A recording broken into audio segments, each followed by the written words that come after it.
to kiss me. Assalamualaikum warahmatullahi wabarakatuh. Perkenalkan, nama saya Gita Purnamasari dengan stambuk A321230069.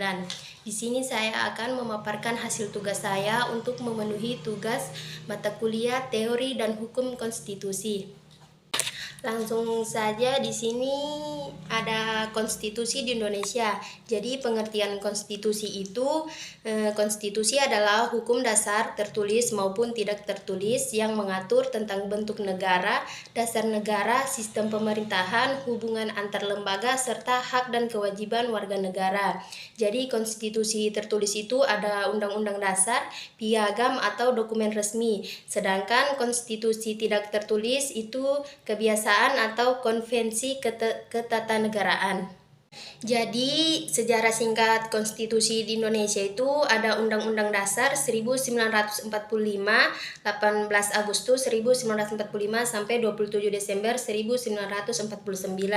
Yang kedua itu ada Konstitusi RIS pada 27 Desember 1949 sampai 17 Agustus 1950. Dan yang ketiga itu ada Undang-Undang Dasar sementara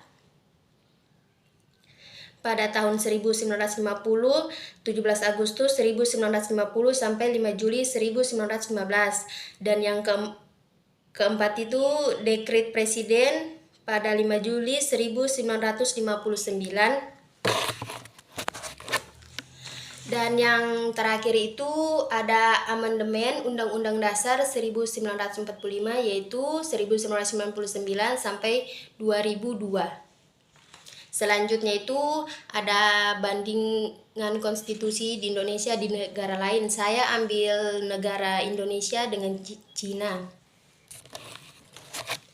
Yang pertama itu ada aspek nama konstitusi. Kalau di Indonesia itu Undang-Undang Dasar 1945, sedangkan di Cina itu Konstitusi RRT 1982 diamandemen beberapa kali. Ada bentuk negara. Kalau di Indonesia itu Negara Kesatuan atau NKRI, sedangkan di Cina itu Negara Kesatuan atau RRT. Dan sistem pemerintahannya itu di Indonesia presidensial atau presiden dipilih langsung rakyat memegang kekuasaan eksekutif. Sedangkan di Cina itu sistem satu partai, presiden dipilih oleh Kongres Rakyat Nasional.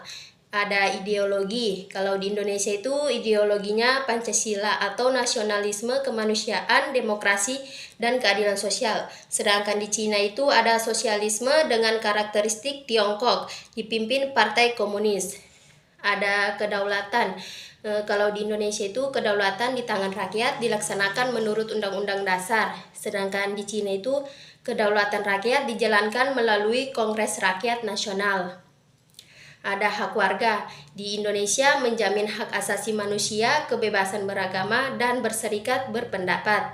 Kalau di Cina itu menjamin hak ekonomi, sosial, dan budaya, tetapi hak politik dibatasi atau hanya satu partai saja. Tujuan negaranya itu kalau di Indonesia melindungi segenap bangsa, mencerdaskan kehidupan, dan mewujudkan keadilan sosial. Sedangkan di Cina itu membangun sosialisme dengan karakter Tiongkok dan kesejahteraan rakyat. Nasional, Dewan Negara, Presiden, Mahkamah, dan Rakyat Tertinggi. Lanjut, ada perubahan konstitusi. Kalau di Indonesia itu dapat diamandemen oleh MPR, sedangkan di Cina itu dapat diamandemen oleh Kongres Rakyat Nasional. Selanjutnya yaitu kelemahan dan kelebihan masing-masing konstitusi di negara Indonesia dan Cina. Kalau di Indonesia itu kelebihannya, yang pertama itu ada demokratis, menjamin hak asasi manusia. Yang kedua itu pemilu langsung sebagai wujud kedaulatan rakyat. Dan yang ketiga itu ada sistem checks atau balance antara lembaga. Dan kelemahannya itu ada demokrasi sering diwarnai politik uang dan konflik kepentingan.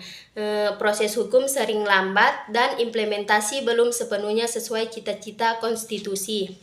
Kalau di Cina itu kelebihannya yang pertama itu ada stabilitas politik tinggi.